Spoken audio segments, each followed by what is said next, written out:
Do you want a deck that can attack for 20 damage as early as turn 3? Or maybe you want a deck that plays your entire library and then attacks for 100 damage in one attack? Well, this is the deck for you.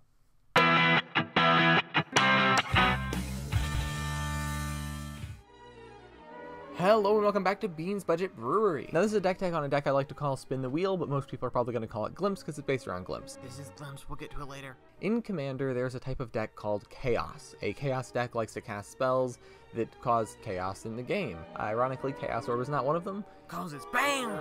A perfect example of a card that would be found in a Chaos deck is Warp World, which is a 10-mana sorcery that reads each player shuffles all permanents into their library, then reveals that many cards from the top of their library and put all artifact, creatures, and land cards revealed this way onto the battlefield, and then they do the same for enchantment cards, etc. Now, this is a card that goes in a Chaos deck, but you can also build a deck around Warp World. But what if instead of costing 10 mana, Warp World only costed 3 or 4 mana? Now, how can a spell cost 2 different types of mana? Well, we're cascading into it. And I will be explaining how this works in a second. Now, in Commander, Warp World can actually be kind of fun, although it does make it so the person who wins the game is usually the person with the most big stuff in their library.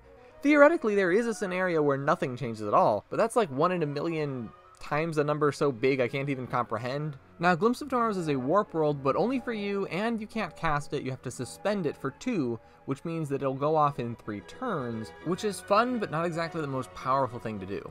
However, what if you could cast it for 3 or 4 and have it happen immediately and have 8 copies of it in your deck?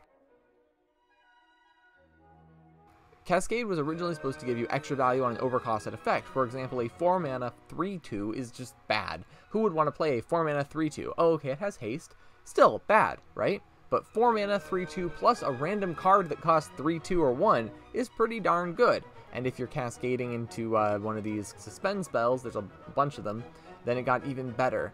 And yeah.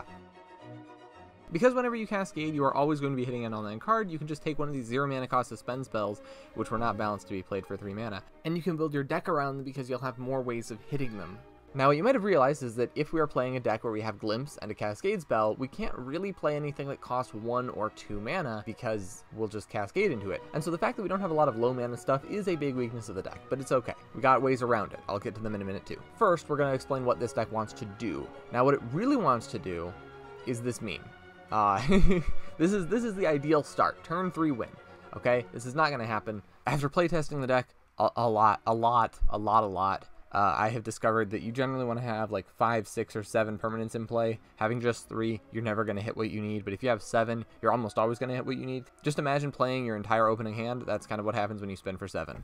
Now, there are a couple of important things to know. One is that Glimpse reshuffles your tokens. Now, it doesn't actually, but it counts them in its number. Secondly, because it only cares about hitting permanents, we only have 4 non-permanent cards in our deck, and they are Glimpse itself.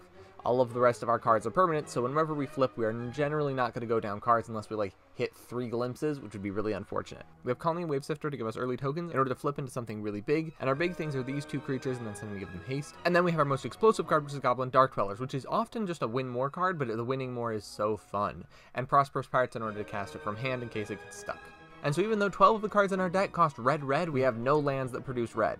At least the way that I built the deck. And that's the deck. Like I said, Chancellor of the Forge is probably the best upgrade. It's super cheap and it gives you another way to accelerate and doesn't cost an arm and a leg. Another option for acceleration is the ley lines. One thing you'll notice when you play this deck is that it's really hard to get a lot of permanents out really fast, and they help with that. They help with that a lot. And Leyline of Sanctity can even protect you from getting discarded, and also targeted by burn spells. And also Edict Effect, I guess maybe that's not gonna happen. Bye.